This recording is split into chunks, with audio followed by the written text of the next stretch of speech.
naye nga Kabaale, what are you? Who are you? Nze ebyobutalya nabiganye ng'onninaanye sibikkiriza. Ebyo by'ogamba mbu oyina essanyu olikuganye n'okulya. Ekiro saayebase. Toweebase? Saayebase. Layira? Natuuse waka. Natuuse waka. Wali yandinze mbu musibe.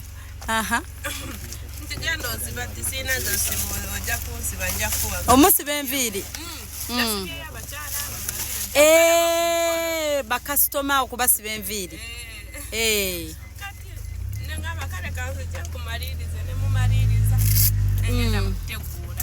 Enkuba yatonye abandembekedde nga gonna basiba gapanze mu ttiiro. Kikigwe. Ntegula osobola kuleka. Tunywera ddala kweyosheera awo mwana. Tunywe fuulu tanka esooka. Oba tunywanywawo fuulu tanka mmeka? God knows. Abantu bagabye ez'obunyama. Bagabye ezaki nze ne Millicent. Tetulina bunyama. Tetunalya bunyama. Kyokka tusimbudde kati. Kyokka wannange. Ne Nida ne ŋŋamba waliwo anaagamba Shifa genda wano bakuteeremu fuulu tanka. Siraba.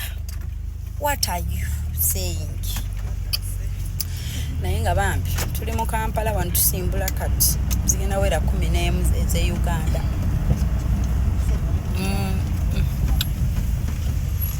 Situikira wali ku migaati. Naye nga tijina jam, do we still have space? Kabaale. Tujja. Nzize ne drip zange zonna nzipaakinze. We naafuna ebanteerako nga nyimiriramu banteekako drip. Sitaani alimba. Waliwo yagambye